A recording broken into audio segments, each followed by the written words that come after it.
Hey everybody, let's learn how to make type on a path in Illustrator. We're starting a new project right now. The way that I plan to show you how to make type on a path uses a square artboard. So I already have an artboard set up that is a square. I did 1280 by 1280. Your name, type on a path. That's the name of this project. Of course, you'll hopefully put your own name in, right? So, using a custom profile because I already changed the height and the width. I want to tweak it just a little bit, 1, 0, 0, 0, so that I have a square. Makes our custom profile happen. I think RGB is pretty good for this. I'm doing it as if I would put this into a page layout project when I was done. And the whole point of the last few projects that we've done are to give you skills so that you could build your own logo. This one starts out with just a path. So I'm going to make kind of a wavy path. Maybe change that just a little bit. Let's go under the pen tool, convert that anchor point. I should have probably just editing my path a little bit so it's a little smoother than I started out with. It's this smooth path. And yours could be different. It could go every which way if you wanted to. And it would work fine for this project. Let's do that. It's a little too complicated right now. More than it needs to be. Hey, that looks pretty good. Let's just say that's what we want right there. To do a really basic type that follows a path, there's a tool that helps us out really well. It's underneath the standard type tool. And guess what it's called? Type on a path tool. I know. It's so counterintuitive. In order to make this work, you have to find an insert point. So I'm moving over to the path that I want to travel on, and I can click in any point of it. I can start to type.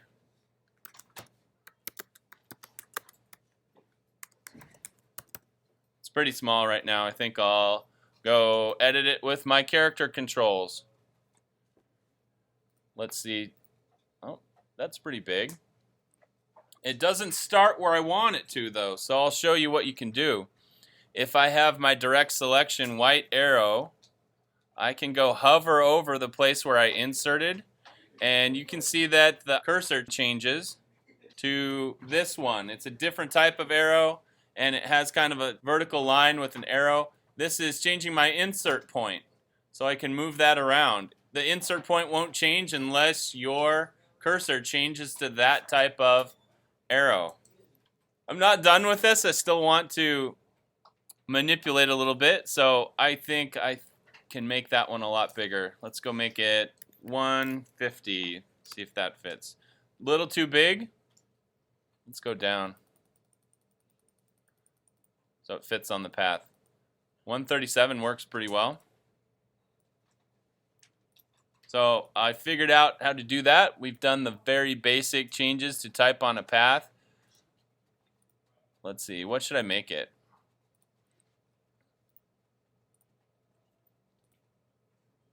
Wingdings? Yeah. No, don't want to do that. Hey, try showing up on time. What's that? What's that? I said, what's that? I thought you were saying something. What's the time? I said, what's that? As in What time do you show up? You have a 5-minute passing period.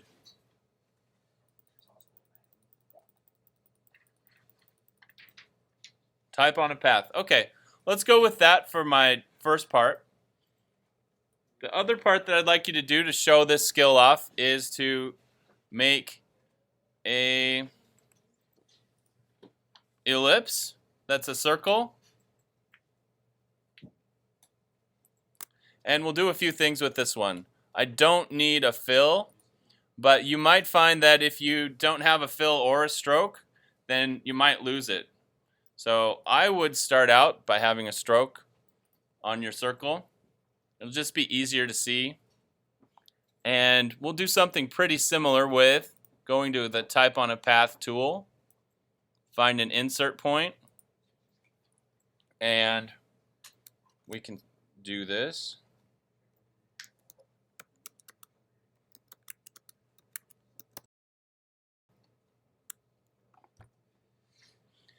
Now you're going to find that there are a lot of other things that you can do with this, but you can't until you start digging down into some menus.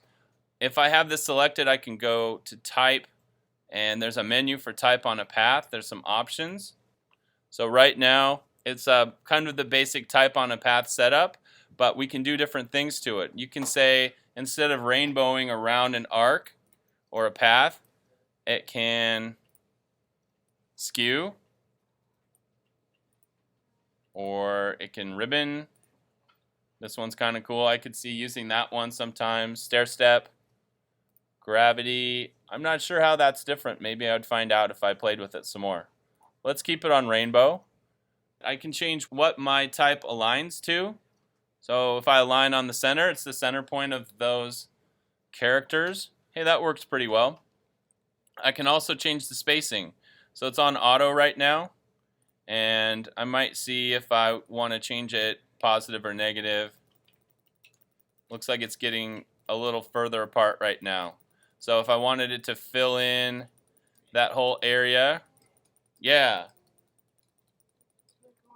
I might have to keep clicking on it. I missed for a while, didn't I? This way you wouldn't have to just type spaces in between all of your text.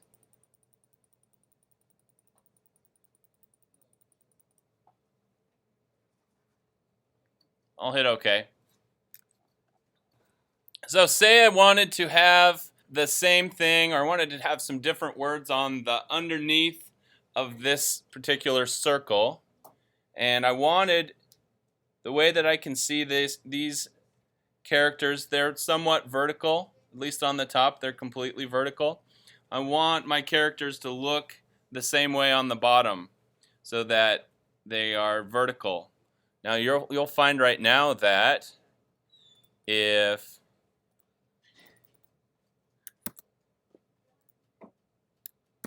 you keep typing like this, that they're upside down. And I don't want that. That's the exact opposite of what I want. I want these ones to look vertical so I can keep reading those. So here's a trick that'll help you do that. I'm making a completely new circle right now. And you could make it exactly the same size as that other one if you wanted to. I'm not 100% concerned with it, but I think I will get it very close. I think it's on the same center point right now. So this particular circle, I'll make it the red circle.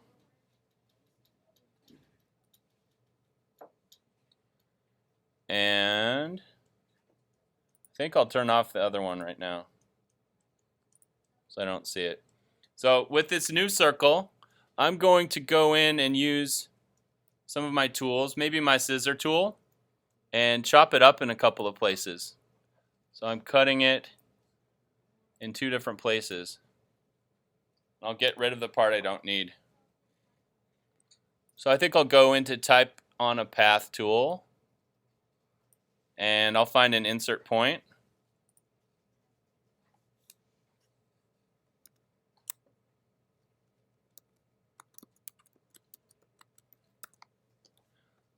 Might have to move my insert point around a little bit because it didn't go quite where I want it yet.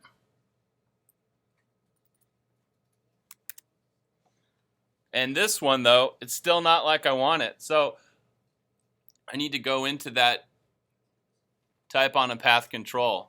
You can always also get there by double-clicking Type on a Path tool, and it should show up. There it is.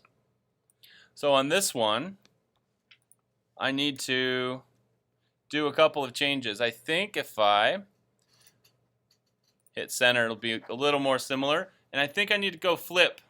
Hey, that worked. Let's go. Is that getting closer or further? It doesn't change very much when you change these spacing. I guess it's set up for a little bit different size. And it seems like I'm not sure sometimes which way it's going. Yeah, there it is. Let's see if I do a little closer to 100, what happens.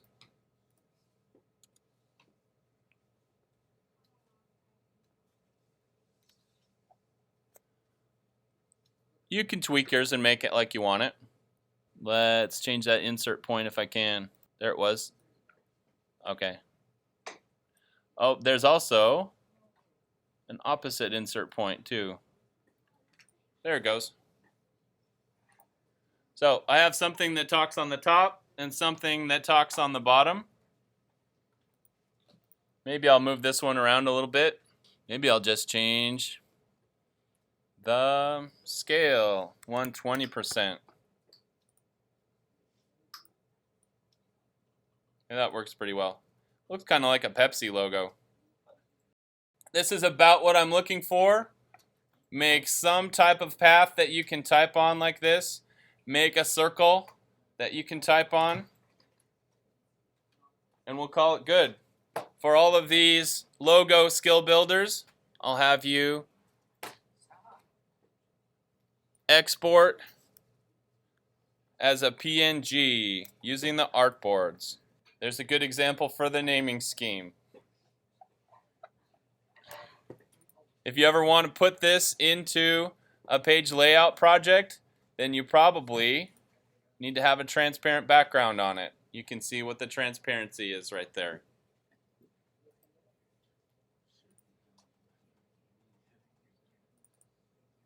So there's the PNG.